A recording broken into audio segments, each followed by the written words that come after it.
PowerPoint presentation I'm going to share with you, but there's some other things I want to cover in advance. And part of it is, this is kind of show and tell. And this is a map of Scotland that was published, printed in 1623. So it's 150 years older than the Declaration of Independence. But it's a map of Scotland. And I'm a single malt whiskey fan, and the ultimate place for it is a place called Islay, and it's shown right down here. At any rate, that's their idea of Scotland. This is a copy of The Wealth of Nations that I bought in the 60s. And I tried and tried to read it and failed until maybe Y2K about that time, and made it through. It's 903 pages, 394,119 words, and the font is either 9 or 7, so you need a magnifying glass. And the language is arcane, so it's a real struggle, but I made it through. And the extraordinary thing about it was I had economics in my BBA, MBA, and PhD, but at that time, just in my BBA. And, but what I discovered 20 years ago, 25 years ago, was what I had learned about Adam Smith in the books and classes I couldn't find in this. And so I started studying it, and I read everything I could read about Smith and about his circumstances in Scotland, what it was like, and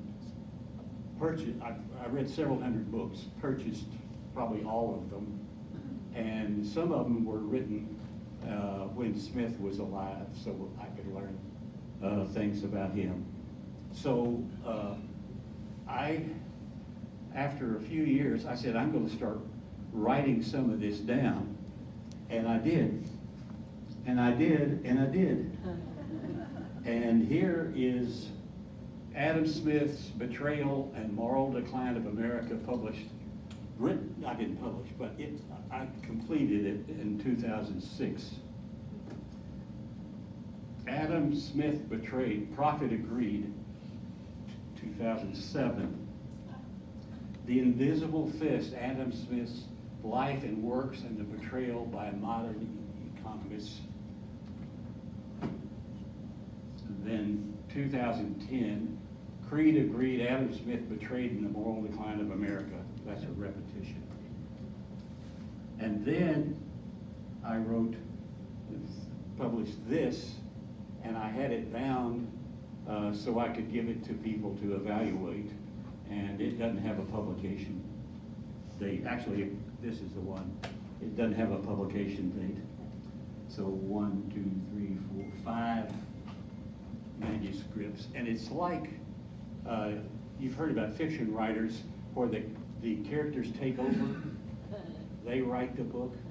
That's essentially what happened to me. And this is the final one, Seeking Adam Smith, Finding the Shadow Curriculum of Business. And I'm not going to talk about the economics today, but his background and his life. And I should also say that here's a book that had a big impact on me, and that is John C. Bogle, Battle for the Soul of Capitalism. And he is the founder of Vanguard Investments. And I had the pleasure of knowing him. In fact, he's autographed this book for me. It says, "Press on regardless." So, and if I had to choose another title, I would have called it The Battle for the Soul of Business Schools, or for the Soul of Business Education. because it is, have been problems with it. And I was guilty of them myself. So at any rate, but we'll talk. But one more thing. Where's my distinguished? Oh, yes. Stuart and I have a side hustle, what we call it, a pop-up university. And we have some diplomas that we're going to issue. He is chairman of the board, I'm president of this university. And we're going to be a diploma mill, but we'll start today, and there are a couple of questions. Would you read the first question, Stuart? Oh, you have a question. Do I have a question? Do I really? You have a little card. Whoops. Okay, all right. The first question. Well, I remember what they were. What's the complete title of? What's the complete title of Wealth of Nations? Anybody tell me? Well, there's one diploma that goes begging. And even this book doesn't have it. I'll read it to you. An inquiry into the nature and causes of the wealth of nations. That's the full title. And so the second question is, what was his other book? He wrote two, and his second choice was this book. Who knows that? Theory of moral. Yes. Theory of moral. Theory of Moral Sentiments. Let's give it a hand. Okay, all right. Would you continue with the diploma, please? You get more than a diploma. We're a very generous university. You get a cookie and a black pen.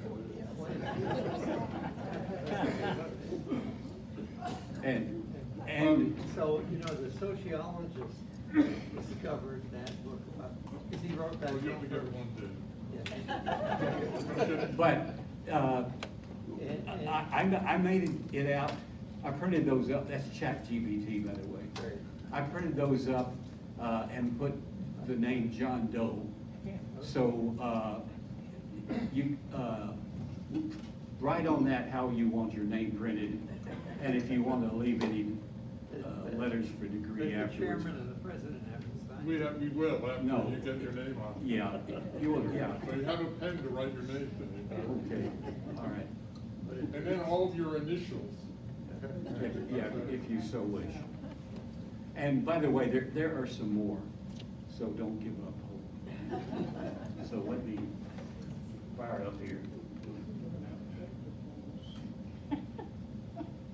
Okay.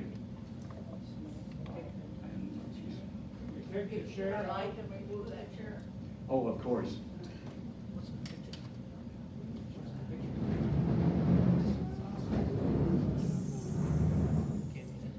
Thank you. My pleasure. Okay, Life and Times of Adam Smith. Adam Smith, life number one. And he was kidnapped by gypsies as an infant. And his uncle, who lived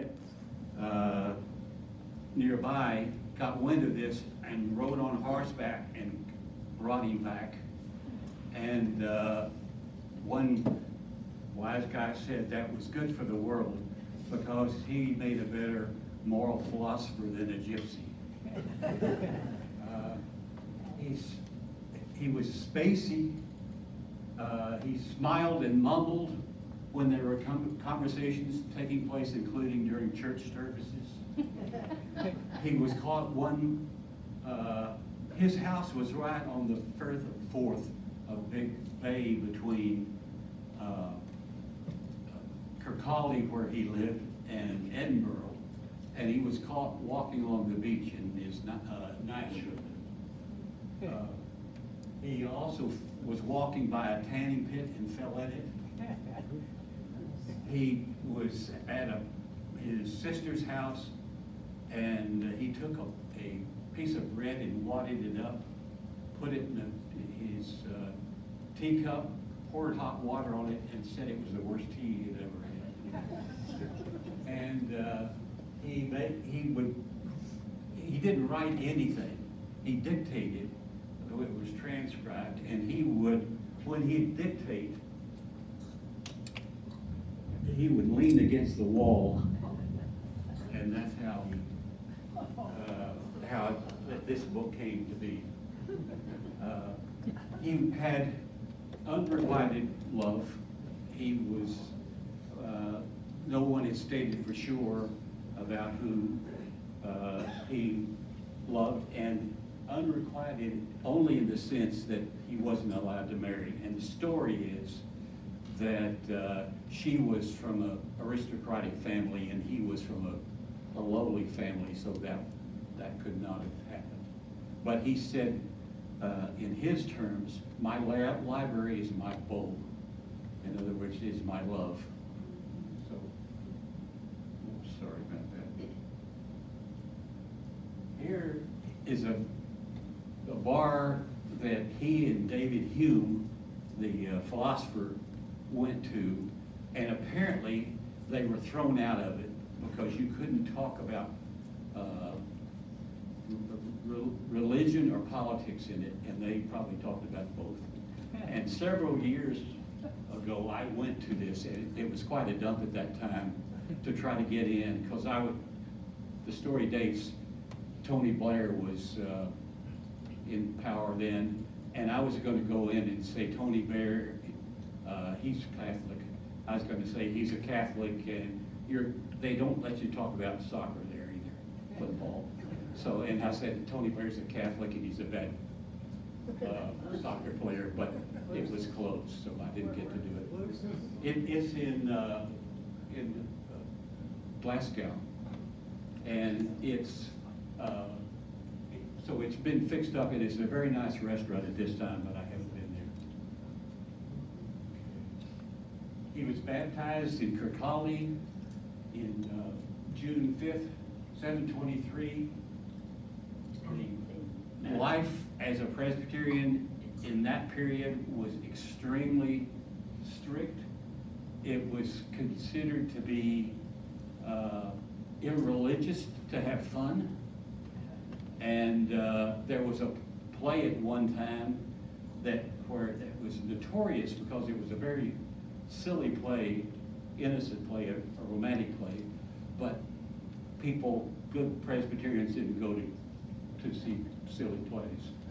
And somebody said that what the Scots have done is they cut out purgatory so they can go directly. Church attendance was required. They had no Christmas trees. That was a German invention. But the Presbyterians took everything that was Catholic or Papist, as it was called in those days, out of church. And so they didn't have funerals either. But they had something called a lake wake. And it's sort of like what we know is a wake. But they would stay with the body until it was buried, and no one was allowed to speak. But they were allowed to have alcohol. And in the library in Edinburgh, you can see the bill his mother paid for alcohol. It was very expensive. And one Brit said that their late wakes are more merry than English weddings. And they were known to proceed with the casket to the grave and realize they'd forgotten it. And in one instance, somebody fell into the grave when they were there. Public schools were taught in Latin. So kids going to cassis are the equivalent in those days would have had to study Latin. Very demanding, very austere. This is the old Kirk of Kirkcaldy, It's a ancient, and that's where he was probably baptized. And I went to a celebration of the anniversary of his baptism there, and it was recreated there. But it's an ancient, it's a gorgeous building. This is the tower of it, and it, as it's, you see, it dates back to 1244. It was Catholic, of course, before that. And they think even beneath it, there's signs of pagans having lived there. This is, sadly, this has been torn down, but very near that church was his schoolhouse. And they probably needed some money to fix it up, but it's a pity that they lost it. Here is a drawing of the house he lived in on the main street, High Street. And that's a picture of him, and that shows the layout. And right behind that, it goes, here's the street, and this goes down to the water, and there's a big garden in the middle of that. This is right next door to that house. It's close is an alley, and so it's named after him. Right across the street was McDonald's, of course. He loved Big Macs. He went to the University of Glasgow. He wound up teaching there. He started university at 14. He became a professor at 28. He attended Oxford in 1740. And he went on a tour with an aristocrat. And so he spent from 1764 to 1766 touring France and Switzerland. All of the aristocrats would do European tours, you may have heard. And his father was a tax collector, and he was a tax collector after he got back from that tour. And he was an active advisor of government in London. And he died in Edinburgh in July 17th, 1790. This is the house in Edinburgh. It's very near the church, and this is where he lived. This is where there was the greasy spot. This is the front of the church. This is the inside of it. It's a beautiful little church. This is the list of abbots and priests going back to 1143. So, by the way, I met, is the curate, what is the person that looks after the church facilities? Sexton? Yes, but I met him, and he was complaining that all the Scots are communists, and Smith hasn't gotten a fair shake. And here's his grave. It's made out of limestone. It was deteriorating. And Karl Marx has a much nicer grave made out of granite, so he was probably right. This is right across the street from the church. Pancho Villas. I just talked to a friend who was just got back from Edinburgh, and he said this is not there anymore. So apparently, haggis tacos didn't take off. Cannon Gate, again, across the street, Starbucks, that's still there. That's reassuring to us all, isn't it? Okay. Adam Smith's legacy. He's still quoted as an authority, but many are unaware of his greatest work, which we just talked about, Theory of Moral Sentiments. That's what he considered to be his greatest work. And most people don't know the full title, Wealth of Nations, that we talked about. Has anyone read Wealth of Nations? Wow, I'm very impressed. I think it's more rare than climbing Everest, I think, and you don't get any help. And it's like the Bible, frequently quoted, rarely read. And it is, in fact, there's a big battle, has been, between liberals and conservatives about what actually Smith actually said. And they're both right, actually, because it has conflicting views in it. And when we get to the next lecture, I'll talk about a lot about that. But he was not an economist. He was not a libertarian. The word laissez-faire was popular in France in those periods, but it doesn't. By the way, The Wealth of Nations is only a small portion of his writings, but he never used that term, to my knowledge, laissez-faire. His famous expression was the invisible hand. And that is what I tried to capture with this.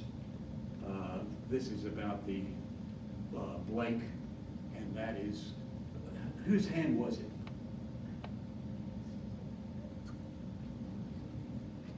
It was somebody's. Price system. What? Price system. No. It's God's hand. That's the metaphor. No. And he was raised a Presbyterian, but he was a deist. And he believed that essentially, in fact, he sometimes used the term God, but more often said the great power, a bunch of substitutes for that. And they believed that the whole universe was created and designed like a Swiss watch, or like a watch, and this great being is the watchmaker that made all that happen. And that is so there's an ethical foundation to the Wealth of Nations that is usually ignored, and we'll talk about that a lot next time as well. Here is a copy of the book, The Wealth of Nations, and I have some statistics on that somewhere. Pardon me.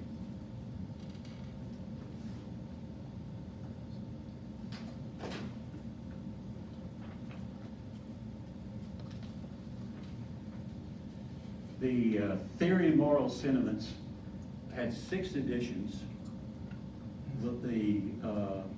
The 6th edition was the cheapest. It is valued between $15,000 and $75,000. The first edition is between $75,000 and $300,000 plus. There were only 5 editions for The Wealth of Nations. The cheapest is the 5th, valued is $30 to $150. First editions valued between $150 and over $1 million. And we're very lucky in that the Humanities Research Center on campus has certainly one of the best collections of his works anywhere in the country, and maybe anywhere. So I think they have, if I remember, they have 6 copies of The Wealth of Nations and 3 copies of Theory of Moral Sentiments over there.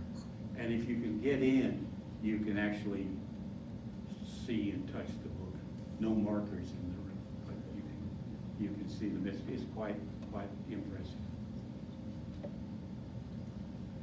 By the way, I had a copy of the 6th edition of Wealth of Nations, which was published after his death, and I donated it to special collections at Southwestern and Georgetown with some other books. And many of my other books for Smith I gave there as well. Okay. What was Scotland like in the 18th century? Poverty and isolation. It was physically very isolated. And it's not great farmland. Presbyterians, there was a constant religious battle taking place between all sorts of religious viewpoints, and they ultimately won out, but it was tough. Law and order was a big issue in that poor country. Civil rights, not surprisingly, was problematic. Next to last is there was a very ambivalent relationship between Britain, between England and Scotland, and Scotland came out up on the short end, and the dominant economic view in those days was called mercantilism, and the basic idea was that economies are, if you're familiar with the concept of zero-sum game, most games that we play, like dominoes or whatever, is zero-sum game. That to the extent that you lose, I win. And there's also called a positive sum game, and that is where both can come out well.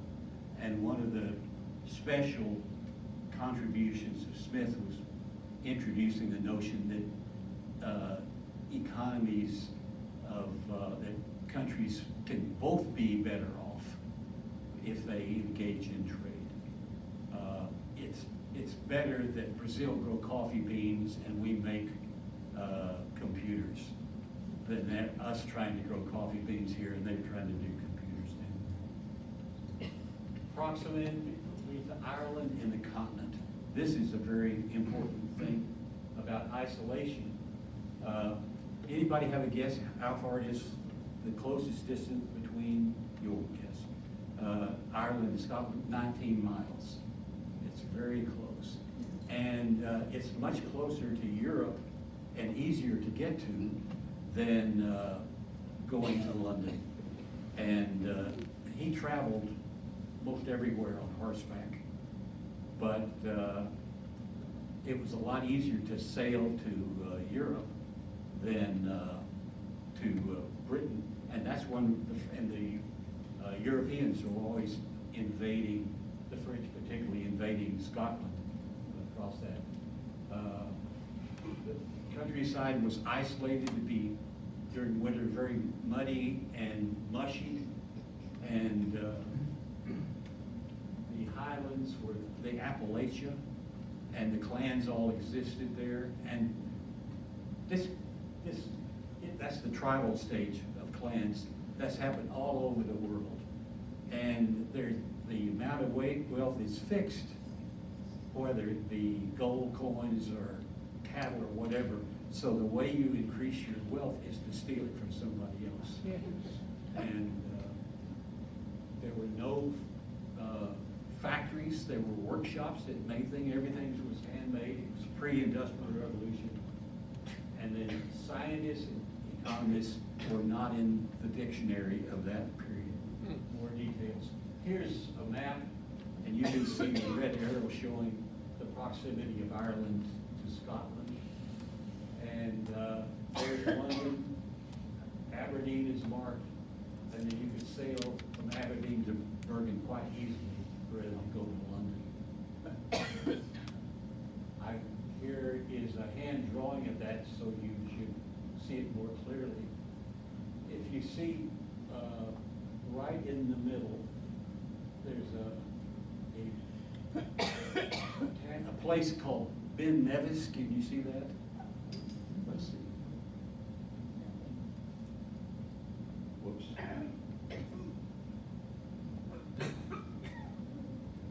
My red dot's not working. But it's, if you see that line going across, Loch Lomond and then Ben Nevis. Ben Nevis is the highest place in Scotland, and so you can mountain climb up one side or drive up the other. And Kirkcaldy is shown over on this side. As I say, it's just north of Edinburgh. So you could look across, and there's an island in between. And so David Hume, who lived in Edinburgh, and Smith, when he was living in Scotland, always said they would meet on that island, but they never did. This is my fantasy, but it looks like a pod of whales. And the coastline is 3,047 miles around it, so very irregular. And it is essentially, it is 29 miles further than the linear distance between Glasgow and New York. So that makes life real complicated. Here's a map of Edinburgh. It's quite an old one. And that is, on the top is the castle. On the very bottom, you don't see it, is Holyrood Palace. That when the Queen would visit Edinburgh, she would stay there. And that arrow shown there shows the church where Smith is buried. But again, my fantasy, does that look like a lizard? Or the head and the tail? And it all descends down there. And down there is where you could get your Starbucks. Sedan chairs, this is how people who could afford it would travel. But so did the Romans. And so their life was very primitive. Their life was in closer proximity to life of the Romans in terms of what it was like than to us. Okay. John Knox, he's the founder of the Presbyterian Church.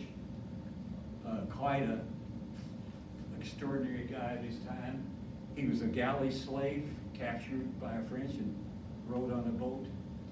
He had been both a Roman Catholic, an Anglican, and a Presbyterian. And he started the Presbyterian Church.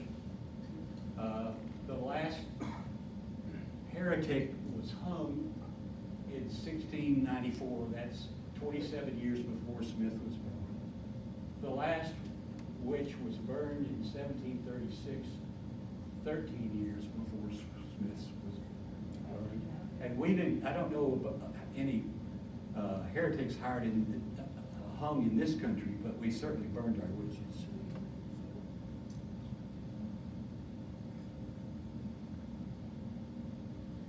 Presbyterian Church, there was a big dispute between what are called the heritors, the people that had land, and the ordinary people. And so the heritors paid the bills, but and wanted to choose pastors that were graduates of Oxford or Cambridge or wherever, very sophisticated, well-trained people. And the parishioners wanted ordinary people to preach. So there was a big schism in that, in the church. The church had a bicameral government that was influential in the U.S. They had representative assemblies of elders. The parishes, the individual churches called their pastors, whereas in the Anglican church, and I think in the Methodist church, the church organization assigns pastors. One of the remarkable things about Scotland was Knox, and he essentially designed the country, he set everything up. He wanted everybody to be able to read, and every Scottish child to have a church within walking distance so that they could learn to read the Bible. So the educational level in Scotland far surpassed that of anywhere else. Okay, and there was obviously influence of the the Scots and the Presbyterian Church on organization. We have a bicameral government, for example. This is in Kirkcaldy, and this is Bryce Church. This is where, when the church divided, the conservative stayed at the church where Smith was. The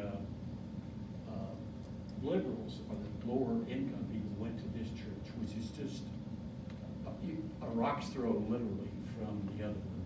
And they broke away, but in 1848, as you can see, and they reunited in 2000.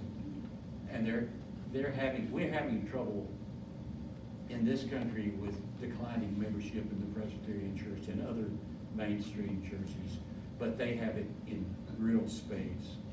And their churches are everywhere, in the big cities especially, but most of them are empty. These are friends I made. These changed in the Presbyterian Church, but these are 3 women that were elders there. And they took me. This is a home of family friends of the Smiths, but they were aristocrats in a very fancy house, so they took me there. They were quite nice. And I have 2 handouts I'll leave for you. One is a little write-up about the book that I wrote. And another is, I was invited by the woman in the middle to speak at the celebration of Adam Smith's, the anniversary of his birth. And I did that a few years ago, and it was a great honor. Here's John Knox's home right there. I just read that part of his grave has been paved over, but it's right downtown. I was taking my son and another boy to a place called John Knox Ranch, a camp nearby, and I asked them, who was John Knox? And there was a pause, and my son, did he give the land to the church? So, he's wise beyond his years. The legal system in Scotland in those days was a real patchwork. The state, the federal government was involved. The lords, the aristocrats had authority. The universities had authority. The term corporation is that we use is an old one in England, and it is a grant from the king to use certain resources or to perform certain functions. So the guilds were metal workers, ironmongers would have a right to do that, and no one else could do that. And the burghs, the towns, and also the church had legal authority, and they could, the church could punish people for things they did wrong. Land was based on feudal law, and it was primogeniture. In fact, it continues to be a problem with Britain. And that the few aristocratic family owns hundreds of acres, vast size of acres, and it's not used for anything, hunting maybe, and there's not enough land for houses or for farmers. And much of that's been overthrown, but it's still residual. They were tough. You could be killed if you started a fire, converted to Catholicism, went bankrupt, engaged in insurance fraud, forgery, grand larceny, killing a deer, maiming a person, disfiguring their face in a fight, murder, rape, and treason. So they were not many second chances for a lot of people. No votes. Women, Catholics, Jews, and Smith couldn't vote. you had to own property. You had to be a heritor to be able to vote. And neither he nor his father were heritors, but his mother's father and her brother were heritors, the one that reckoned. So they were able to vote. Okay. That was, I believe it was true in this country too, in colonial days, that you had to have land. Slavery was legal until 1833. They had a form of serfdom, a salter. The one industry there was to collect, in fact, they do it in Hawaii too, but they have pens that they would let water flow into, and then they'd seal them off, and it would evaporate, and they would sell the salt. And people were tied to the land who did that job, and they did it from generation to generation. There used to be a magazine called Collier's, remember that? A collier is a collier.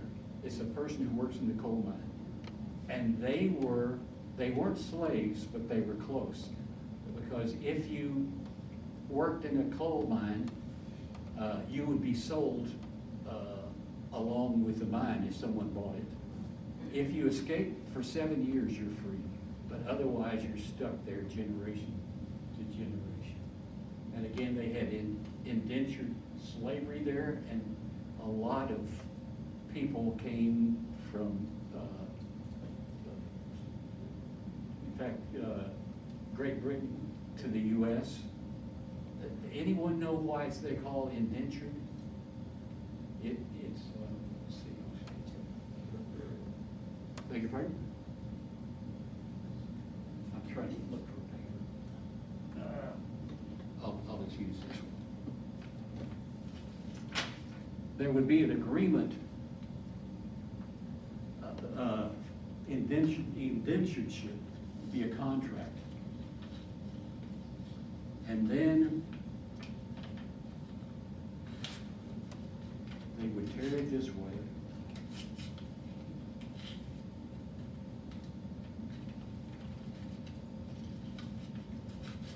And then tear it across this way.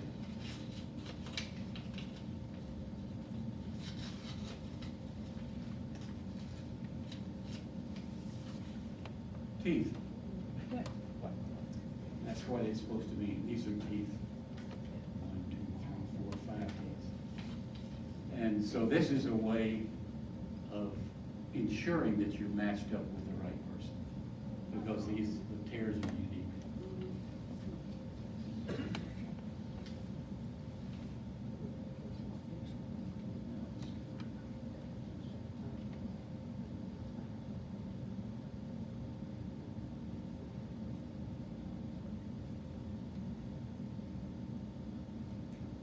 Okay, the union with Britain, it was brought under the English crown in 1707, partially the result of something called the Darien Adventure. This William Pattison is an absolutely fascinating person. There are a lot of really eccentric but very, very influential Scots. He was a very successful banker in London, and the Brits and others were getting all sorts of territories around the world, and the Scots said, well, why don't we have one too? So they tried to establish a territory in the Caribbean, and it so happened that the Spanish thought they had that property to themselves, so there was a debate.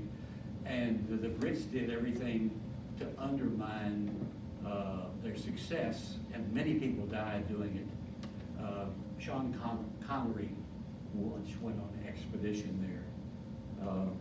But all of their money was collected to finance this, but it failed. So they were cooked. But the Scots continue to have their own legislature and courts and church. Mercantilism. This is what Smith was reacting against. A objective of mercantilism at that day was gaining more than your share of the gold. And that was really the only way they understood to increase their wealth. And the European countries were always fighting with each other. So you needed gold to pay for soldiers. And so they tried the objective to do that. And Britain had their navigation acts, their navigation law. They limitate imports into the country. So Scotland and the US couldn't make any money importing, and they subsidized their exports. And they actually penalized some imports. So they got a lot out of the deals, and the other countries didn't. And we remember the Tea Party.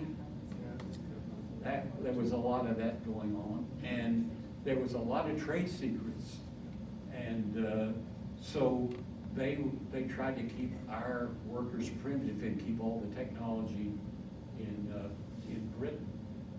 And Scotland was treated the same way. It was a loaded deck in dealing with them. This last thing, let me ask this as a question maybe. We'll make it for a diploma, see if anybody knows. Smith identified a country in his book in 1776 as the wealthiest country in the world. Anybody have a guess who it was?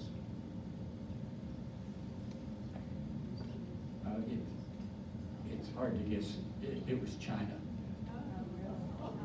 And the interesting thing, it was very prosperous, but the problem was they kept like this being wealthy, and the Industrial Revolution came along like this, and we far surpassed them.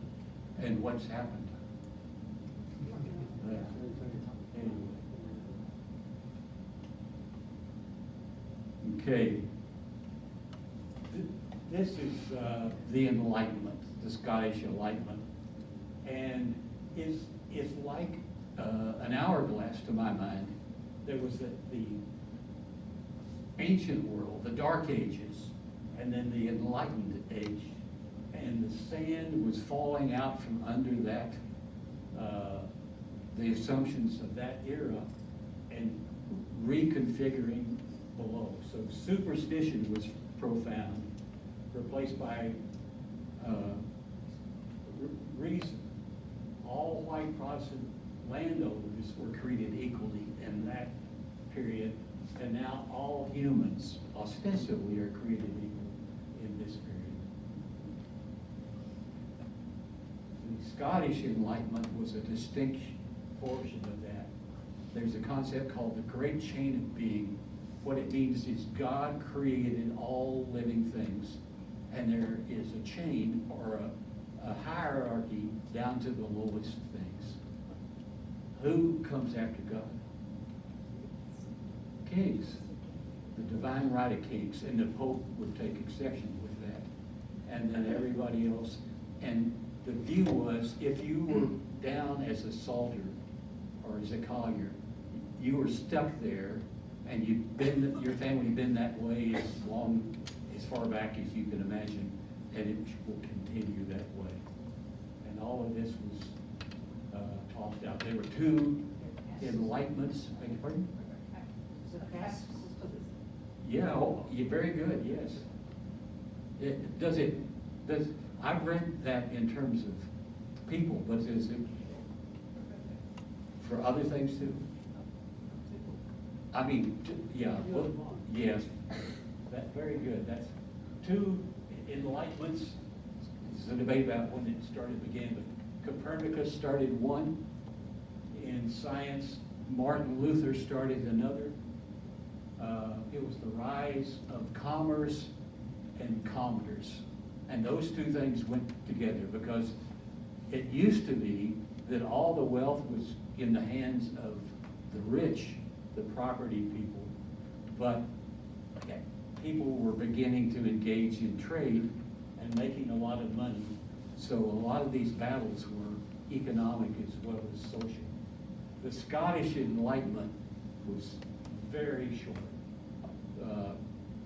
1750 to 1800. And a distinction of Scottish Enlightenment from the regular Enlightenment is more is required than just reason. And you could argue that the French Revolution destroyed the Enlightenment, but it wasn't because of the lack of reason. They were smart enough to make guillotines. And so Smith would say that reason has to be guided by ethical principles. And they have the notion, which is a very nice one. When somebody presents a theory, does it make sense? And if it doesn't, it probably doesn't.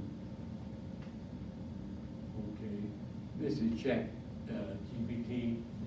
Thomas Jefferson wrote Declaration of Independence. Adam Smith wrote an inquiry into the nature and causes of the wealth of nations. Both documents published in 1776, both products of the Enlightenment. And that's GPT. They didn't meet each other. Sadly. Here are some of his friends. David Hume, the first modern philosopher, brilliant guy. Samuel Johnson, and he was a famous intellect in England and was famed while he was alive for a dictionary he had written. James Boswell wrote a biography of Samuel Johnson, and many have claimed it's the greatest biography ever written. James Watt, is that a familiar name? Yes, steam engine. He came to the U.S., but he was protected at the University of Glasgow when Smith was there because he was working with metal, and the Metal Workers Guild said he shouldn't do it because he didn't have a license to do it, so he was protected there to do it, and then finally he went to the U.S. Joshua Reynolds, the painter. Edmund Burke, the politician. Edmund Gibbon's Decline and Fall of the Roman Empire, great novelist. Benjamin Franklin, they were friends. Benjamin Franklin visited him. Rousseau, the philosopher. Voltaire, what would you call him? He was a great financier and philosopher. Okay. Now, just a few things in wrapping up. I wondered why my Scottish ancestors left Scotland. They are weird. Look at that. That's a picture I took in Edinburgh, and it's a protest. Those are communists. They're sickles. Those are communist and socialist protests. Here people don't identify themselves. We don't parade I don't think, maybe one of us is communist. So that's Are those guys going to be invited home to meet their girlfriend's parents? I don't think so. They look tough. They look like the guys that were the warriors. And this is taken right here with the McDonald's, by the way. That is Sir Walter Scott, and that's his beloved dog. And this Bobby is a very famous dog that after his master died, it spent years sleeping on its grave until it finally died. And they built this statue, and there's a bar in that honor. But the sad thing is, when I took these pictures, there was no statue anywhere in Scotland of Adam Smith. They have since built one, but there was not. And by the way, there's no painting of his that was made during his life. So that was sad. Our men, that was outside the bathroom. Is that for a guy with a kilt, or you can get in trouble? Okay. Why? It's a communist. If it's broken, fix it. Don't put a sign. And there's a town, I mentioned Isla, off the coast of, an island off the coast of Scotland. And this is supposedly one of the most beautiful Celtic crosses in existence. And it's on this beautiful little island. And Artis and I had a nice visit there. And it has, in my mind, the best single malt whiskey distilleries anywhere. And Artis told me I had a wonderful time there. That's it.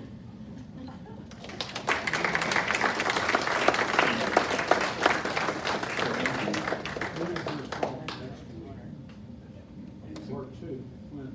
I Till the 25th. think 25th, I think, yeah, I think it is the 25th. 24th? 5th, yeah. So, Fifth. yes. So, June? yes, this month, yeah. Well, thank you all very much.